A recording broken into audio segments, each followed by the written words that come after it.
누가복음 23장 34절에서 37절까지 말씀 되겠습니다.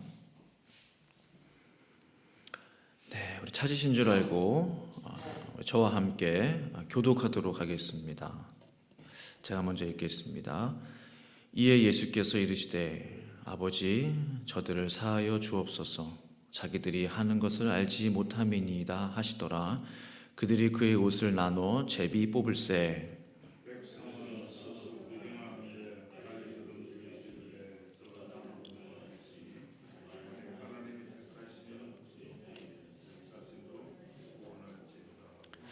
군인들도 희롱하면서 나와 신 포도주를 주며 이르되 내가 만일 유대인의 왕이면 내가 너를 구원하라 하더라. 아멘.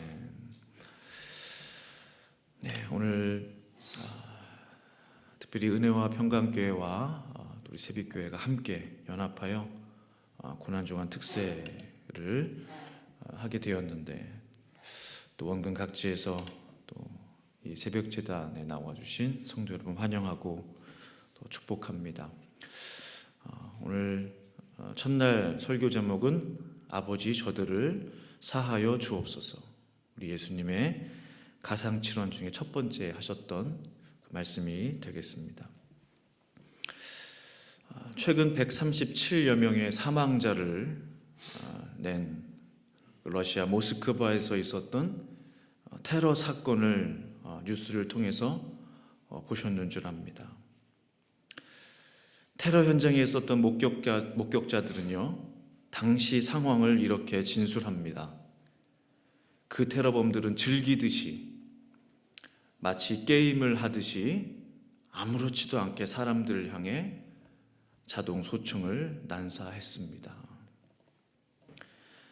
테러가 일어난 직후 이슬람 극단주의 IS는요, 모스크바 테러는 우리의 소행이다 라면서 영상 하나를 소셜미디어에 공개하게 되었습니다.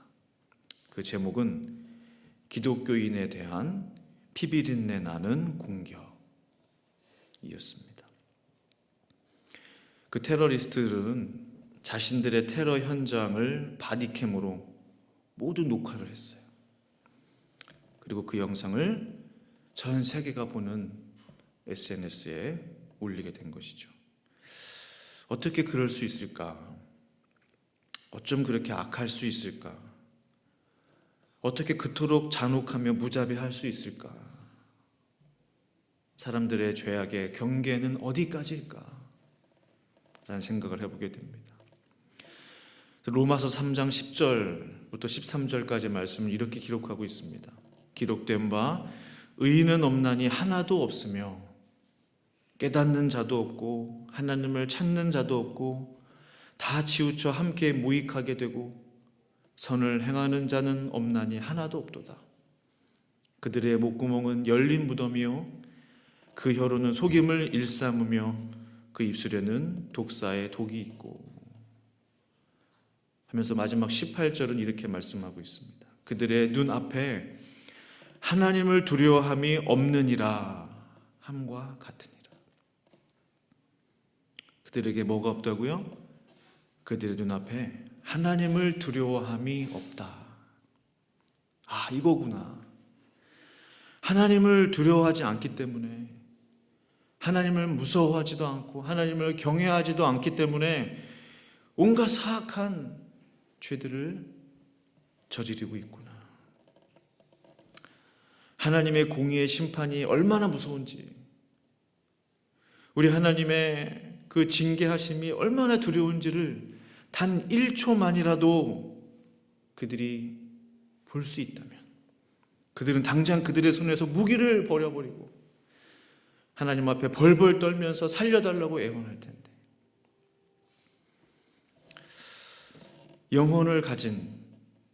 영원히 죽지 않는 영혼을 가진 인간들에게 가장 두려운 일이 무엇일까요?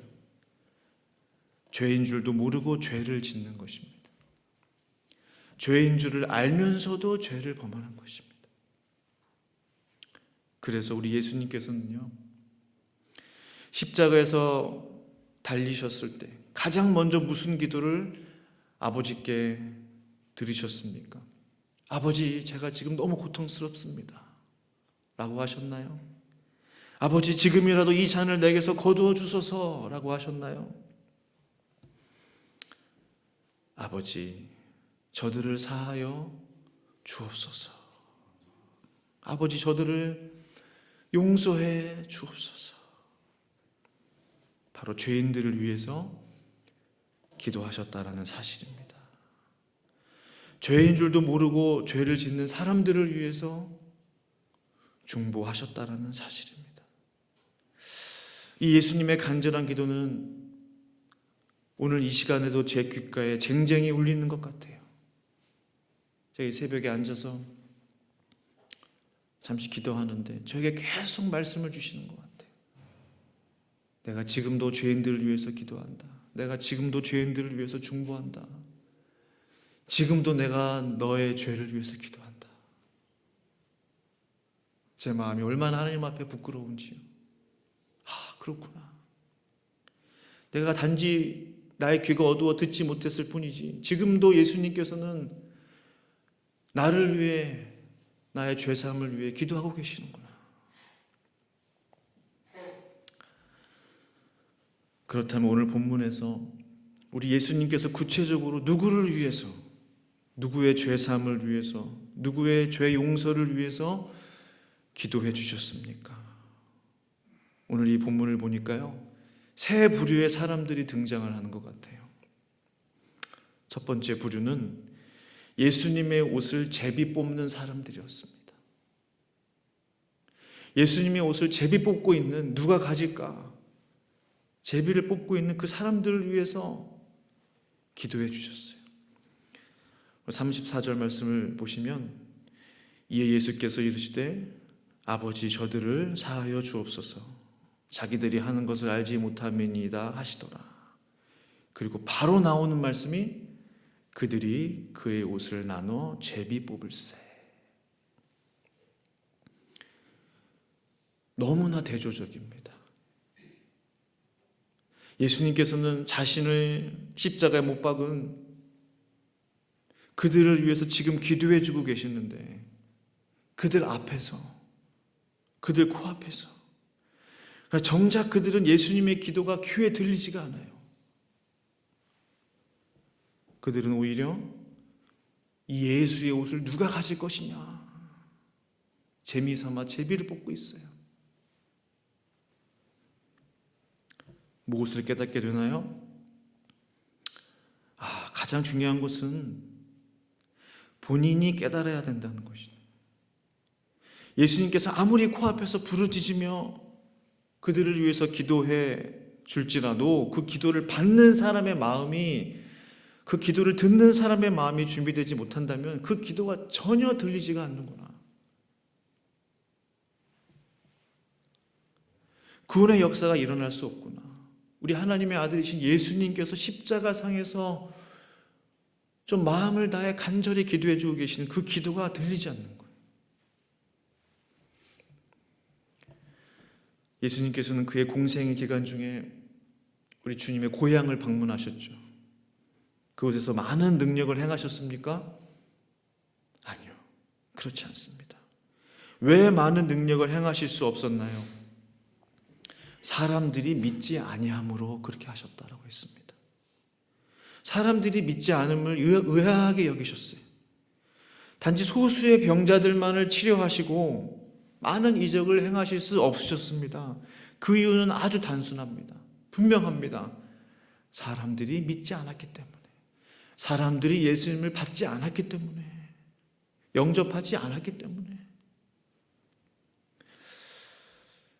이 사실을 통해서 알 수 있는 것은 믿음이라는 것은 반드시 나의 순종이 뒷받침되어야 하는 것이구나. 뭔가 오고 가는 게 있어야 되는 거죠. 주님의 기도가 있으면 나의 응답이 있어야 되는 거죠. 하나님의 말씀이 주어지면 그 말씀에 대한 반응이 있어야 되는 거죠. 그래야 역사가 일어나고, 그래야 구원이 일어나고, 그래야 응답도 일어나는데 예수님은 너무나 응답해 주기를 원하시고 역사해 주기를 원하셔서 기도해 주시고 간구해 주시고 말씀을 선포해 주시는데 그것을 받는 사람들의 마음이 전혀 준비되어 있지 않는다. 만약에 예수님이 옷을 제비 뽑고 있는 그 사람들이요, 만약에 자신들의 죄사함을 위해서 기도해 주고 계시는 그 예수님의 기도를 조금이라도 기울였다면, 이분은 누구신데 예수의 옷을 제비 뽑고 있는 나를 위해서, 우리를 위해서 기도해 주고 계시는가? 조금이라도 양심의 찔림을 받아야 될 것 아닙니까? 그러나 그들은 전혀 양심의 가책도 받지 않았어요. 물론 주님의 옷을 제비 뽑는 것은 오래전부터 예언되었던 하나님의 말씀입니다. 그러나 중요한 것은 예수님께서 자신들을 위해서 기도해 주고 있는 그 기도의 소리가 전혀 귀에 들리지 않았다는 것. 그 정도로 마음이 완악해져 버린 것입니다. 사랑하는 성도 여러분, 예수님은 지금 이 순간에도, 제가 설교 초반에도 말씀드렸지만, 나를 위해서, 우리의 죄사함을 위해서 기도해 주고 계신 줄로 믿습니다. 그 기도 소리가 내 마음에 울릴 때, 내 마음에 들릴 때 나도 모르게 회개가 터지는 것이죠. 주님, 잘못했습니다. 주님은 여전히 십자가에 매달리셔서 나를 위해 기도해 주고 계시는데, 우리가 그 주님의 이름을 찬양하고 찬송 드리는데, 제가 그 주님의 기도를 듣지 못하고 여전히 죄악 가운데 있습니다. 나를 용서하소서, 내 삶을 바꾸어 주소서. 그런 기도가 나오게 되는 것이죠. 지금도 나를 위해 기도해 주고 계시는 주님의 기도 소리가 우리의 귀와 우리의 마음에 들릴 수 있기를 다시 한번 간절히 축원합니다. 두 번째 부류는요, 구경하는 백성들을 위해서도 기도하셨다라는 것입니다. 구경꾼들이 있었어요. 35절 상반절 보시면 백성은 서서 구경하는데, 대다수의 사람이 백성은이라고 했어요. 제비 뽑는 사람들은 소수였겠죠. 군인들도 소수였겠죠. 백성은, 그리고 예루살렘에 사는 그 백성들은, 그 도시의 사람들은 다 서서 구경을 하고 있는 거예요. 어떤 사람은 가까이에서, 어떤 사람은 조금 멀리에서. 그러나 공통점은 그들의 마음은 구경꾼이라는 마음입니다. 방관자일 것입니다. 복음에 대해서 우유부단한 사람들일 것입니다. 복음의 회색지대에 있었던 사람들, 혹은 교회는 나올 수 있지만 그냥 교회 마당만 밟고 가는 사람들, 열정도 없고 믿음도 없고 사랑도 없는 사람들일지도 모릅니다. 그냥 교인이라는 이름만 가지고 있을지도 몰라요. 바로 구경하는 사람들입니다. 예수님은 바로 그러한 구경꾼들을 위해서, 대다수를 차지하는 구경꾼들을 위해서 기도하셨다는 사실이에요. 복음은 구경하는 게 아니죠. 신앙생활은 구경해서 되는 게 아닙니다. 잘 아실 것입니다. 예배를 드리는 자는 신랑과 진정으로 하나님 앞에 영으로서, 또한 성령 안에서, 말씀 안에서 하나님을 예배하는 것이지, 예배를 보는 사람들이 되어서는 안 되는 것이죠. 저는 솔직히 말씀드려서 종종 느낍니다. 저분은 예배를 보고 있구나. 저분은 예배를 드리고 있구나. 이렇게 앞에 서면 이렇게 보이더라고요. 하나님이 나에게 원하시는 삶의 모습은 무엇일까요? 누가복음 10장 27절에 대답하여 이르되 내 마음을 다하며 목숨을 다하며 힘을 다하며 뜻을 다하여 주 너의 하나님을 사랑하고 또 내 이웃을 내 자신같이 사랑하라 하였나이다. 다하라는 것이죠. 마음도 다하고 목숨도 다하고 뜻도 다하고 힘을 다하는 것, 이것은 우리의 전 인격적인 것이죠. 마음, 얼마나 마음 중요해요. 목숨, 힘, 내 힘을 다해. 뜻, 내가 세운 그 모든 것들을 다해서, 그 모든 것들을 다해서 영혼, 육, 내가 가진 그 모든 것을 다해서 하나님을 사랑하라. 왜 이런 말씀을 우리에게 주셨습니까? 우리 예수님께서 그렇게 하셨기 때문에 그렇죠. 우리 예수님께서는 다 하셨습니다. 우리를 다 주심으로 사랑하셨어요. 마음을 다해서 우리를 사랑하셨어요. 목숨을 다해서 우리를 사랑해 주셨어요. 정말 마지막 힘을 다해서 우리를 사랑해 주시고 마지막까지 기도해 주셨어요. 주님의 뜻을 다해서 우리를 사랑해 주셨기 때문에 너희도 하나님을 이토록 사랑하라 라고 말씀해 주시는 것이죠. 신앙생활에는 중간지대가 없습니다. 적당히가 있을 수가 없어요. 예수님이 적당히 우리를 사랑하신 적이 없기 때문에 마음을 다하는 것이죠. 우리가 잘 아시는 소아시아 7교회 가운데 라오디게아 교회 아십니다. 라오디게아 교회. 그 라오디게아 교회에 대한 주님의 평가는 무엇이었습니까? 계시록 3장 15절 16절 말씀 보시면 내가 내 행위를 아노니 내가 차지도 아니하고 뜨겁지도 아니하도다.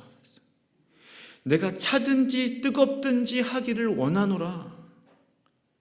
네가 이같이 미지근하여 뜨겁지도 아니하고 차지도 아니하니 내 입에서 너를 토하여 버리리라. 이 두 구절 가운데 뜨겁다 차다라는 얘기가 3번이나 나옵니다. 얼마나 미지근하면, 얼마나 라오디게아 교회 성도들이 미지근했으면 너희가 뜨겁지도 않고 차지도 않다. 뜨겁지도 않고 차지도 않다. 마지막에도 뜨겁지도 않고 차지도 않다. 미지근하다. 아마도 주님께서 이 교회를 보시면서 너무나 답답하셨던 것 같아요. 그 3번이나 연거퍼서 말씀하실 정도면 잔소리하듯이 얼마나 미지근했으면 이것도 아니고 저것도 아니고 믿는 것도 아니고 안 믿는 것도 아니고.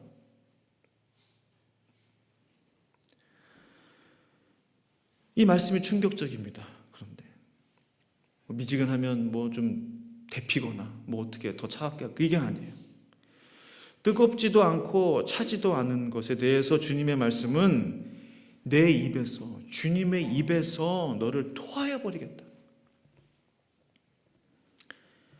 왜 커피를 시키시면은 hot or ice입니다.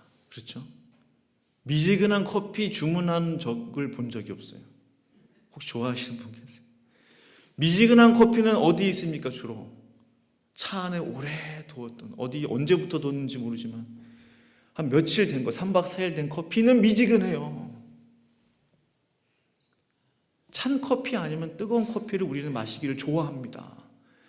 이탈리아 가보시면요, 아이스 커피가 아예 없어요. 그게 뜨거운데도 그냥 커피는 핫 커피예요. 아이스 커피를 무슨 맛으로 마시냐요?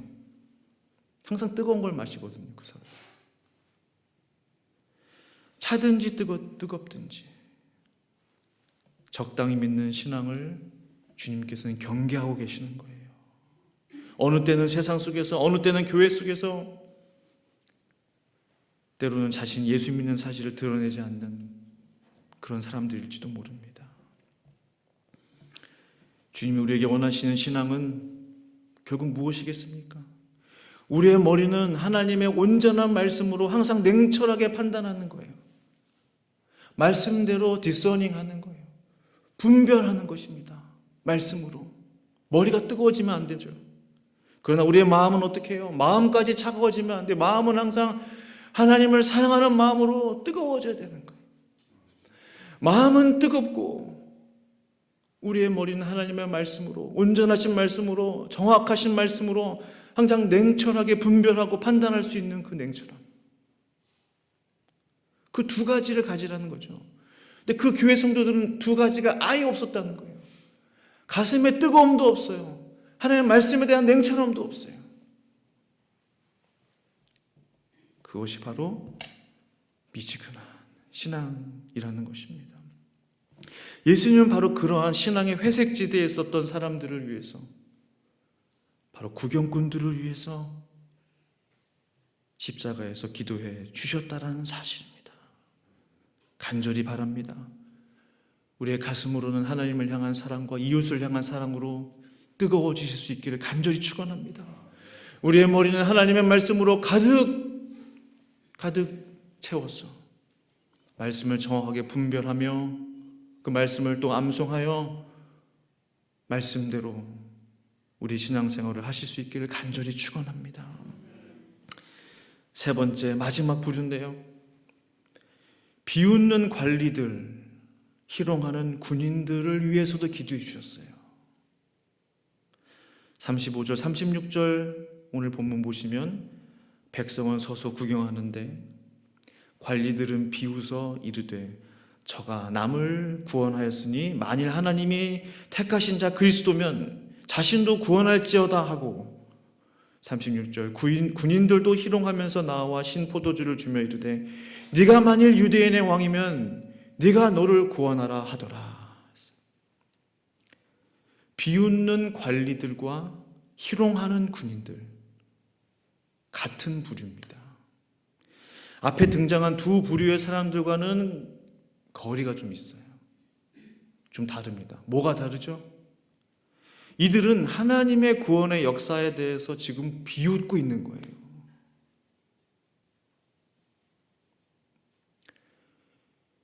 수천 년 전부터 예정되어 왔던, 아담이 범죄한 이후로부터, 아담과 하와가 범죄한 이후로부터 아들 예수를 이 땅에 보내시기로 작정하신 그 놀라운 구원의 역사를 그 앞에서 비웃고 있는 거예요. 하나님의 아들이 십자가에서 고통 중에 죽어가시는데 그것을 비웃고 있는 거예요. 희롱하고 있는 거예요. 앞에 두 부류와는 전혀 다른 사람들, 하나님의 구원의 역사에 대해 정면으로 도전하는 사람들, 그것을 방해하는 세력들, 그 증거가 그들의 말 속에 있습니다. 관리들은요, 네가 만일 그리스도면 네 자신을 구원하라. 군인들도 네가 만일 유대인의 왕이면 네가 너를 구원하라. 똑같은 말이죠. 무슨 뜻일까요? 지금 당장 십자가에서 내려오라 이겁니다. 지금 당장 십자가에서 내려와. 왜 고통받고 있어? 왜? 하나님의 아들이라며 왜 고통받고 있어? 십자가에서 빨리 내려와. 빨리 내려오도록 희롱하고 있는 거예요.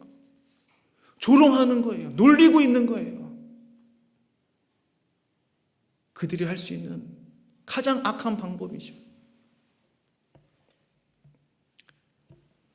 예수님이 못 내려와서 못 내려오시는 것입니까? 지금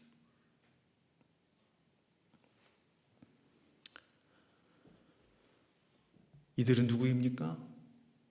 이 세 번째 부류는 바로 사탄 마귀죠. 이런 말을 할 수 있는 존재는 악한 원수밖에 없다는 것. 악한 원수에 완전히 사로잡힌 사람들, 완전히 그들의 자녀가 된 사람들. 예수님께서 예루살렘에 입성하시기 전에 제자들에게 말씀하셨죠. 이제 내가 예루살렘에 올라가면 대제사장과 서기관들에 의해서 붙잡혀서 내가 이제 죽게 될 거다. 고문당하고 죽게 될 거고 3일 만에 부활할 거다. 그저 베드로가 뭐라고 말하죠? 주님 안 됩니다. 주님 안 돼요. 그럴 수 없습니다. 이런 일이 주님께 일어나서는 안 됩니다. 제자를 향해서 우리 예수님께서 말씀하시죠. 사탄아 뒤로 물러가라. 너는 나를 넘어지게 하는 자로다. 예수님을 생각해서 말했던 베드로를 향해서도 사탄아 내 뒤로 물러가라 라고 소리치셨다면, 예수님의 면전에서 희롱하고 조롱하는 그 군인들과 관리들의 죄는 얼마나 크겠습니까? 얼마나. 그들 가운데 역사는, 사탄의 역사는 얼마나 큰 역사이겠습니까? 그들이 얼마나 큰 죄인일까? 예수님은 그들의 죄가 너무나 무거운 것을 알기 때문에 그들을 위해서도 기도해주고 계시다라는 사실이에요. 우리 예수님은 사탄의 하수인들을 위해서도 마지막 순간까지 기도해주고 계시는 거예요. 제가 깨닫게 돼요. 이 주님의 중보기도의 영역은 단순히 그분의 백성들만을 위해서 기도해 주시는 게 아니에요. 그 지경이 방관자들을 위해서 기도해 주세요. 사탄의 하수인 노릇을 하는 이들을 위해서도 주님은 마지막 순간까지 기도해 주고 계시다는 거예요. 이 말은 주님의 기도를 받지 않는 사람은 이 세상에 아무도 없다는 거예요. 알고 보니 모든 이 세상의 사람들은, 지구에 사는 사람들은 예수님의 중보기도를 지금도 받고 있고 듣고 있는 거예요. 하나님, 저 영혼 구원해 주십시오. 저 악한 자 돌아가게 해 주십시오.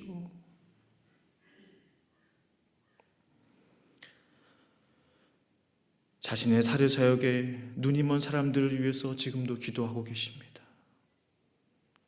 신앙의 회색지대에 있는 사람들을 위해서도 기도해 주고 계세요. 사탄에게 완전히 넘어가 버린 자들을 위해서도 주님은 지금도 기도해 주고 계십니다. 그래서 주님의 이 가상치론의 첫 마디 기도, 아버지 저들을 사하여 주옵소서, 자기들이 하는 것을 알지 못함이니이다. 이 기도는 예수님의 공생애 가운데 가장 위대한 기도 중 하나가 된다고 저는 믿습니다. 주님께서 이 땅에 오신 그 목적, 인자는 의인을 부르러 온 것이 아니라 죄인을 불러 회개시키러 왔노라. 이 주님의 놀랍고도 위대한 목적을 마지막 순간까지 이루고 계시는 것입니다. 오늘 이 새벽에 우리 함께 기도할 때에 지금 이 순간에도 나를 위해서 기도해 주고 계시는, 내 주변의 죄인들을 위해서 기도해 주고 계시는, 악한 원수막에 넘어가 버린 그들을 위해서도 기도해 주고 계시는 주님의 기도의 음성이 내 귓가에 울릴 수 있기를 간절히 축원합니다. 나의 기도가 필요한 사람들을 위해서 주님의 기도를 배워 기도해 줄 수 있는 저와 성도님들이 되실 수 있기를 간절히 축원합니다. 기도하시겠습니다. 우리 함께 합심으로 말씀 생각하시면서 잠시 기도하면 좋겠습니다. 거룩하신 아버지 하나님, 감사하며 찬양합니다. 이 주님의 기도, 하나님 아버지, 자신들의 코앞에서 기도하고 있는 그 기도를 듣지 못했던 그들을 위해서도 기도해 주셨습니다.